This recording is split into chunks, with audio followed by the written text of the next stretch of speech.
Piece in the Washington Post, with the U.S. cracking down on student loan payments, is college still worth it? There's a lot to unpack in that headline, most notably... Cracking down. The United States is not cracking down on student loan payments. They're just making sure that they are resumed and counting them towards your credit score again in a way that they haven't in the last 5 years. Cracking down would imply... Right, Their loans, like... Hey, cracking down would be like, hey, Jimmy... So you got that loan outstanding for the next 10 years. You better pay it now. Like, yeah, that would be cracking down on student loans. Like, we lent you the money for 10 years. Pay it now. We're going to break your legs. The United States government is currently cracking down on illegal immigration. I think that is fair to say. Yes. They are not cracking down on student loan payments. They passed a series of laws that suspended the payments on the loans during COVID, and those have resumed. That is very different. Collections. Like, collections will resume just as they were in, like, for most of history since student loans have been around. Yeah. So, okay. Let's start at square one there. Yes. But more important question, is college still worth it? That's a more interesting question to me. So, here's the wishy-washy but also right answer. Maybe. And here's why it's the wishy-washy but also right answer. If you are paying private college prices for a school that is not in the top 25 schools by whatever publication you want to trust, it's a bad deal. And so I agree that it is a bad deal, but I will also say that compared to someone with an only high school diploma, you are likely to still come out on top over your lifetime. You're missing the point, though. Okay. Yeah, that's fair. I want to make our comparisons. I'm pretty defensive about this because I've thought a lot about it. Sure. And here's my view, is if you're not going to go to a top 25 school, which is the vast majority of people, right, go to the cheapest school that you can go to and you will get a great education still. Mm-hmm. Because there are more good professors than there are good schools.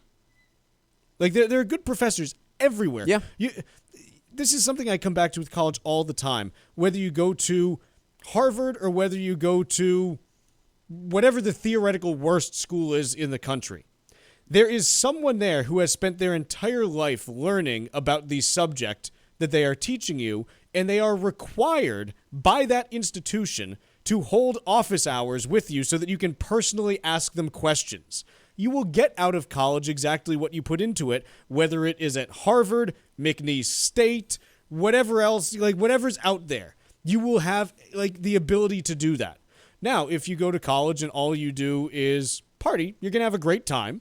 Yep. And ultimately, you're going to get out exactly what you put into that too, which there are some interesting studies, believe it or not, that actually show that depending on the school, GPA does not have as much of a correlation with your success as the amount of time that you spend hanging out with friends, because in some situations the networking effect is actually stronger than what you learn in college. But I don't want to distort this too much. More or less, look, if you're not going to go to a top 25 school, you will get a great education at anywhere else, but spend the least amount of money possible to get the best bang for your buck. Yeah. Is kind of where I land. The median college graduate with just a bachelor's degree earned about $80,000 annually, compared with about $47,000 for the median worker with only a high school diploma. That's according to data from the New York Fed, and I buy that. What I have not been able to find any reliable information on is I would love to see a comparison of incomes with a bachelor's degree compared to incomes with a trade certificate. For whatever reason, there's not much reliable data on that from what I've been able to find, and I suspect that that gap is much narrower for a 4-year bachelor's degree educated individual versus somebody who spent a year or two in trade school and got that certificate and is working HVAC or electrician. That's the piece that I don't have an answer to. And we've seen a lot of college enrollment shift into those types of certificate programs. I think to the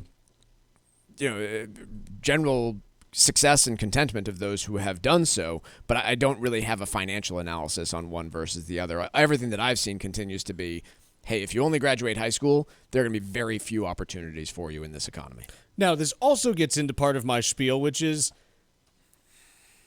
the question of, should we be looking at college purely as a financial transaction?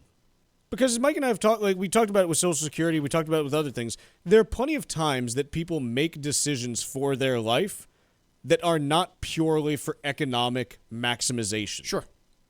If you've ever played a round of golf, you've done this. If you've ever gone fishing, you've done this. Mm-hmm. If you've ever gone on a vacation, you've done this. Because none of those things are about economic maximization. Rather, they're about actually living your life. So this is the part where I say, look, stop and think about what you actually want to get out of a college experience, because ultimately it's just like a marriage in that you can't depend on your spouse to be everything. People say, oh, I married my best friend. No, your best friend is the person who you go with in order to get into trouble. Your spouse is the person who tells you, don't get into trouble. You can't have all those roles assumed by the same person. Okay. You can't put everything. Walking through this analogy. Keep going. You can't put all of your burdens on your spouse the same way you can't put all of them on college. College can't be everything to you at one time. It can be a couple things, but it can't be all of these. So part of this is also, what are you trying to get out of college? Is it, hey, I'm trying to maximize my economic value of learning? That's one thing. Is it, I want to be exposed to new ideas and new perspectives? That's another thing. Is it, I want to be able to talk to, the brightest people in this field because that's what I want to study in my life? That's an entirely different thing. Is it I want to live Animal House and I have the money to do so? Correct. Like, they're all you have to be honest with yourself about this, because I think part of the problem with college is that, like, often we want it to be all of these things, and you can't have it do that. Well, and I'll also say that I think it's very unreasonable of us as a society to try and allow a 17-year-old or a 16-year-old to make that decision. I struggle with that a little bit. I think we as parents maybe put a little bit too much of that on a person who is not yet been alive for 2 decades. Yes and no, because I also think that, like, a really valuable part of what college is giving people a place where they can make mistakes without it having catastrophic influences on the rest of their life, because, hey, you're away from home for the first time for many people that go, and like you want to have the ability to say and do stupid stuff and not have it come back to bite you 20 years later just because, hey, you made a mistake because you were young and dumb, because we all were young and dumb. Yeah, that's a lot more difficult today than it was even 15 years ago. Yes. So thus concludes Chuck's college conversation. If you'd like to come to the next... Are you offering consulting? Good Lord, no. Are you kidding?